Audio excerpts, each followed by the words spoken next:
sacrifice in, who can get kind of the initiative, the momentum rolling on their side.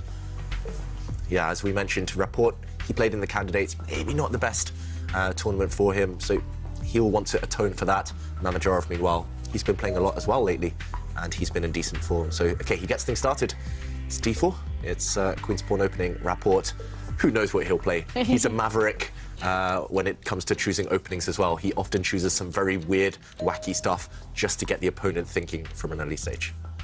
And, OK, will we see the Nimzo Indian? Will we see King's Indian defense? Rapport, OK, he pushes this pawn. Maybe a King's Indian. Maybe we'll see your beloved opening, the Grunfeld. Who knows? I mean, the one thing that I must say about Rapport is that whenever he surprises us is by playing mainstream openings. We're so used to seeing the quirky stuff from him. And, OK, he is not going to go for David's favourite just yet. I have to reel back my words in a little bit. And now, OK, now we have Mamedyarov also playing one of his favourite kind of openings, where he pushes his g-pawn one square in order to develop the light square to the the longest diagonal on the board. Yeah, that white bishop, when it sits on g2, will be fantastic. And I think this is just intended to frustrate Rapport. Rapport wanted white to occupy the centre with pawns. He wanted white to gain as much space as possible so that he would have targets to counterattack later on. Meanwhile, this black knight move, very ambitious. Maybe not the most common either. Black now will try and counter the white centre with a pawn of his own on the next turn. So depending on what white does, black will strike back. Yeah, and here comes the quirky move. You know, it has been played before, but this pawn move is actually a little bit rare. It's actually been played by Wesley So to defeat Jordan Van Forest and the Chessball Masters. So that was a very long game. It was interesting, actually, to have access to the database here because Mamedyarov had actually played this particular line until this pawn move, and it was in a game that he'd lost. So I always wonder how much preparation, how much knowledge the opponent has. And after... Hang on, let me just get these moves up. OK, so white, meanwhile, occupying the centre with as many pawns as possible. This is... hyper-ambitious, trying to take all the central squares. This has, however, left a target, as we mentioned, for Richard Rapport. At least now he knows what he has to attack, and it is the white pawn centre. So one of the black pawns will push forward, black temporarily as well, ahead in piece development. If you see the white pieces, white's king still in the centre, white's kingside knight still sat at home. That means you have to do something quickly. You have to act. And Rapport does that. Very strange. He just pushed this pawn one square. He's pushed it again on the next move. He forgot that pawns can move forward 2 squares on their first go. Either that, or he was trying to be trying to do something very, very clever on this last turn. So he's lost the tempo willingly by moving this pawn twice. But now, at least, the black knight, when things block up in the centre, the black knight can occupy this key square in the centre. Yeah. I was a bit surprised by this double pawn move he made with the e-pawn. I mean, I was expecting something a little bit more safer, you know, that maybe he would curl up into a ball just for the time being and just wait it out. We need an action replay here, Vanka, because if this black pawn had pushed forward 2 squares immediately, if it had marched forward to e5, then suddenly, after the white pawn steps forward, black's knight could jump in, as it has done in the game, but it would just get kicked away, and the knight has to retreat, run away. That's not ideal, that's not great. But by pushing the pawn forward 1 square, in this position, by pushing the pawn forward to e6, waiting for white to commit, and then pushing it forward a 2nd square, yes, he's lost a move as black, so white has gained this pawn push for free, but because the white pawn is now on e4, in this position, after the knight jumps in, now this knight is on an outpost. This white pawn, because it's committed itself, cannot kick away the black knight. So it's very sophisticated. It's a bit too advanced for me. I would never dream of pushing a pawn 2 squares forward, kind of in mini steps.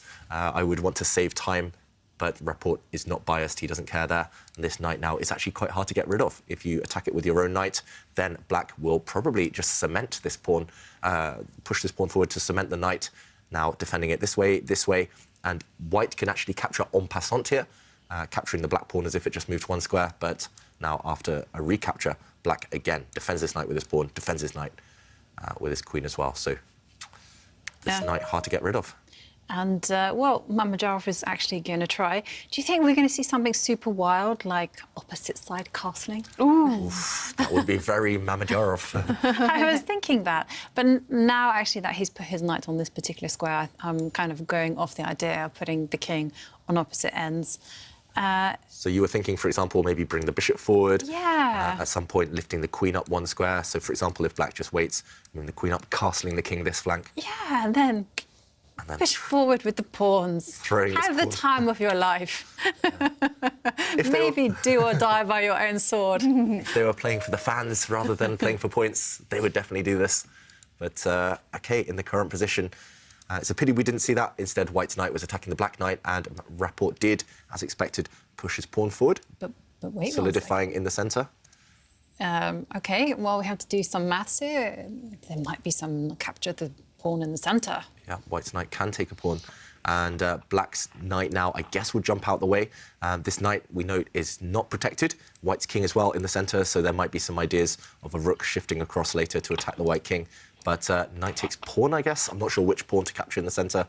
Suddenly, two knights up for grabs. Black's knight en prise, as we would say, attacked. And this knight also attacked. And as Jovanka mentioned, you can do some maths. It's like a kind of who can give up their piece for the most reward, most compensation here.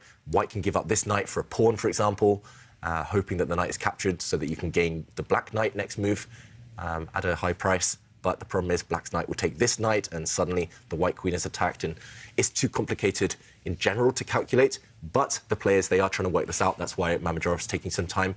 In general, the rule is this kind of stuff won't work for white if your king is in the centre of the board. This king is too open. So we do see the first knight capture, but after the black knight takes, I don't think we'll see any more fun and games from Mamedyarov. No, definitely not. I have a question for you, because I mentioned that it's about maths. When we start off playing chess, often it's very difficult to visualize so far in ahead. And often you see lots of people use their fingers. Yeah. Like they're there. Is this allowed? Ooh, that's a good question. Are you allowed to I start guess if going? you don't say things out loud. I don't know. We need some arbiters to tweet us the solution. Are you allowed to kind of gesticulate and try to work out your calculations? Because I can tell you, when I'm solving puzzles, I'm not above doing that myself. For example, anyone who's watched the streams of Hikaru Nakamura would know that he would do this on a chessboard. He would say, there, there, there, there, and then the arrows would just go on and on and on. And most people have no idea what he's talking about, but he's actually formulating a path for his brain to think. So all of these arrows I've just showed, it would be a capture, followed by a recapture, followed by another capture, followed by another capture, another capture, and at the end, black wins with a check. So he would be saying there, there, there, there, there, but as it's basically a way of what Jovanka's saying. It's kind of pointing just to keep it in. I think anyone could see these ideas given enough time, but it's just about keeping it in the right order and making sure you haven't messed up along the way. So it's interesting what Jovanka says. I haven't seen anyone do that out loud for a long, long time since I was a kid. But if we go back to the game, meanwhile, we did actually reach this position. Knight takes pawn, does walk into a queen check. So instead, we saw white castle his king to safety and now attack this black queen. So no more long, long variations that are confusing with loads of arrows. It's just a simple one-move threat. And the black queen really needs to get out the way. You don't want to block this bishop attack with your pawn, because when the bishop moves, then suddenly there's a threat against your rook. But also, the black bishop in the centre of the board is trapped. It has no squares. Once the black rook goes to safety, suddenly this bishop is a goner. It's just leaving the board on the next turn. So instead, black's queen moved away. I don't really like this square. It looks a bit odd, I must say. I just don't understand why the queen didn't, for example, go to this square, at least attacking a pawn. Yeah.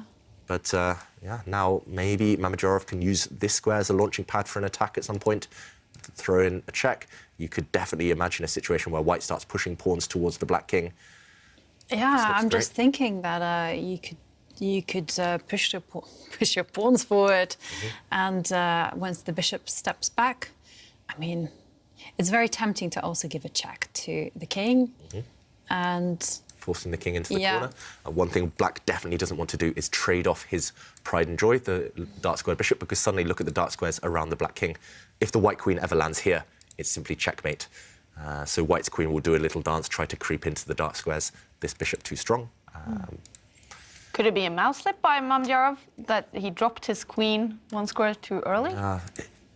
By a Rapport, yeah. Yeah. I mean, By Rapport, sorry. Yeah, it doesn't make any sense. Why this square? Yeah. It just looks so passive. I mean, it's still it's a safe square, but what's it doing here?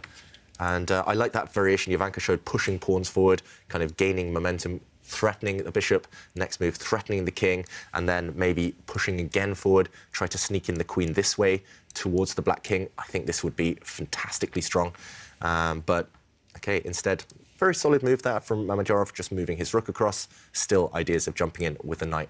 Nasty check, if that happens. Actually, I took a peek at the computer evaluation, and for that reason, and only that reason, white had an amazing position. Wow. And so a small kind of window of opportunity there missed by Mamedyarov. And now Richard is fine. He just has to consolidate his king position. And this is why he pushes forward with his pawn to attack the knight and also take control of that important f6 square. Yeah, so slightly counterintuitive, this last move by Rapport. It looks like he's weakening the black king by stepping forward with this pawn, but it's more important to kick away the white knight from any active squares. So the white knight now forced to retreat, simply, and at least then Rapport has 2 or 3 moves with which to consolidate. If black can move his light squared bishop, get the black rook out of the corner, centralise it, then black's pieces are all actually looking great. The black queen's still not ideal, but other than that, Yeah. it's back in the balance again. It's certainly back on the balance. I actually quite like Rapport's position. You know, his pieces, suddenly the queen that we kind of criticised, moving to the 7th row, can actually divert itself to stepping forward to move forward to in front of its king, and it has a lot of dexterity. And black has a lot of the pawn breaks, so definitely a very, very complicated position. And I'm just curious, I mean, both these players are actually playing from Germany, right? Because they've both been playing in the Bundesliga. Yeah, that's true. Yeah. And I'm dying to see how they get on, because they have to play a complicated game after having played a very long classical game. So it's always going to be very intriguing whether their stamina holds up. And talking about locations and where the players are playing from, we also love it when you guys tell us and show us where you guys are watching the show and all the action from. And to kick us off, JMR18 has sent us a selfie and says he's watching us from the local Greek restaurant. Oh! So good food and, of course, entertainment and good chess as well. Maybe on a summer holiday in Greece. Oh, even better. Yeah. Even better. OK, so if you want to make us jealous, send us your tweets using the hashtag #ChessChamps. Yeah, where are you following the FTX Summer of Chess? We have partnered up with FTX both for this tournament, the road to Miami, and the next tournament, the big major in Miami, the FTX Crypto Cup. So maybe you are following us from outside or at some holiday location. Share your selfies. We want to see where you're watching from. We do have a move. We do have a move. White's knight simply stepping back to a safe square. And, yeah, I mean, poor Rapport. He probably wants a holiday after the candidates, after this tournament. Yeah. And, I mean, before that, he was playing in other events before the candidates. Yeah, it's been a long few months for him. Mamedyarov, too, actually. He's been playing a lot. Some online chess, some over-the-board chess. Look at Mamedyarov, just deep in thought. And you did mention the candidates. Richard Rapport, he ended in last place out of the 8 players competing in the candidates. What went wrong for him? And of course, comment on the move if it's something interesting happening. Black just connecting the rooks, developing a piece, very sensible. Yeah, for Rapport, it was a tournament of 2 halves. The first half, he drew, I think it was his first 5 games. And then he met Jan Nepomniachtchi at a really critical moment. Nepomniachtchi's already won a couple of games at this point. And Rapport, he walked into some opening preparation, which led to a forced draw. So the game should have been a draw. Rapport was surprised. He thought for over 1 hour against Nepomniachtchi, and then he decided not to take the draw. But by refusing the draw, he immediately walked into a losing position, and he lost the game. In a way, he gifted Nepomniachtchi kind of a shot at the title, which he later took. And I think he just never recovered from their Rapport. He actually won a game in the next round, but then second half of the event, he just fell apart. I think he had, 3 losses in the second half as well. So it's difficult. Again, just like Duda, it's his first time in the candidates tournament. Are we about to see a cool move? We do see a cool sacrifice from Mamedyarov, meanwhile. So we have to jump back to the game. But yeah, learning experience for Rapport, and he'll be back. Meanwhile, there has been some action. If we just repeat the last couple of moves, a bit of an action replay. White's bishop jumped in, attacking this black rook. And after the rook moved, we saw a sacrifice from Mamedyarov, the first sacrifice of the game. We knew it was going to happen at some point. He gave up his rook for this very strong black bishop. And after the rook was captured, he pushed his pawn forward. And wow, OK, a mistake then from Mamedyarov. But let's catch up. The queen was attacked. The queen did move. And this was the mistake, maybe. Was it a mistake, though? It looks so strong. It looks so natural. The white knight jumping in, hitting the black queen, and the black queen taking a pawn. But look at what's about to happen. The black queen is about to move because she's hit by the white rook. And when she does move out the way, white's rook might just come up and take this pawn. There are also some ideas of knight checks in the air. This knight check, hitting the king, hitting the bishop, will force black to give back the material. The rook will now have to give itself up for this knight. And suddenly, I love white's position, I've got to say. At least in practical terms, I just don't see any defenders around this black king. I'm looking at this white bishop sitting there nice and pretty, but it's about to do some nasty checking of the black king. And I'm also looking at the white queen later. It takes a while, but later you could try and sneak her in to deliver checkmate as well. This looks really scary. Rapport, however, is 2 pawns up. If we reach this position, he still has 2 extra pawns for black. It's just about whether those can survive. I mean, to be honest, the more I look at it, the more I love white's position. Also, this very strong passed pawn in the centre. It just looks terrible for black. It looks absolutely awful. You know, there's no solace to be found anywhere. You know, the passed pawn you mentioned, that's going to be great. Oh, and it's going to happen, David. Yeah. So in the current position, this is a check, and this knight cannot be tolerated. If you move your king, then you simply lose your bishop. That is not good. So you have to get rid of this knight. Why is Rapport even thinking? I'm not so sure. But, yeah, as Jovanka says, it's looking terrible. This bishop attacking a pawn. OK, this is the current position. This pawn attacked, and black's king almost terminally weak. So it's going to be very difficult here. I mean, even an endgame, if you manage to trade off the queens, is not going to help black because white has this amazing passed pawn. It's not the quantity of pawns you have, it's the quality. And that pawn, it's a monster. And if you don't trade off queens, then you always have to worry. You know, rook is going to come to the 7th rank. If it's not a rook, it's a queen that's also going to snake her way into the dark squares. No. And also, it's not just that, it's also a light square bishop that's going to come and deliver some horrible checks. And there's a pawn up for... No, I mean, it's just a long list of what is wrong with black's position. But then the computer favours black. Yeah, you guys are basically definitely disagreeing with the bar right now. And I'm trying to find a reason, to be honest, unless it's something really concrete that we haven't seen. I'm looking at black's bishop, for example, attacking the white queen here. I don't think this really helps. Maybe the idea is that you can trade off this light square bishop, but I was just wondering, why can't white trade off these bishops now and march this white pawn forward? It just looks very, very strong. This pawn is about to make a new queen and cost black a rook. Yeah. Let's go back to the players, because it's a mystery to me. What are the players thinking? From a human point of view, this looks great for white. A computer point of view, though, not clear at all. OK. Mamedyarov looks happy, though. Well, Mamedyarov is an element, right? This is the position that he thrives in. He's 2 pawns down, but, I mean, he's sacrificed a lot more. The type of position on the board. Yeah. Oh, this is so tense. Yeah, it's a key moment. If he doesn't find any of those 3 top moves, because none of them were obvious. Maybe the second one, the black bishop moving, that is the most obvious out of all of them, but it has a clear downside to it. OK, he moves his bishop. I mentioned that this is on the radar, attacking the white queen, but the white... Oh, look at that. Is that a blunder? It is a blunder. I think we're going to see a nice checkmating attack. White's light-squared bishop now is going to come to the centre of the board, giving a check, and I'm trying to work out, Jovanka, can white just give up the queen? That's I think what I'm working out. Yeah, we've got to show it, right? Because if it's possible, it's going to be a brutal mating attack. Let's keep an eye on the players. Look at Mamedyarov, though. Look at the laser-sharp focus that he's suddenly got in his face. He is super interested in this position, and that's because right now white can give a check, hitting the black king. Only one safe square to go to. You have to move, and now you can give up the white queen. You can ignore the threat against her. OK, the first check's on the board. You can bring your rook up the board, take a pawn, and after the queen drops, suddenly you give a check. This is very simple. If the king goes to the centre, wow, he sacrificed his queen. He didn't even think. And now this would be checkmate if the king goes to the centre. If it goes the other way, then this is checkmate as well. Look at this. The king will be checkmated in the corner of the board, a double check. And we have a result. Amazing checkmate there from Mamedyarov. Wow, after 26 moves, it is over between these two. Shakhriyar and Mamedyarov taking all 3 points with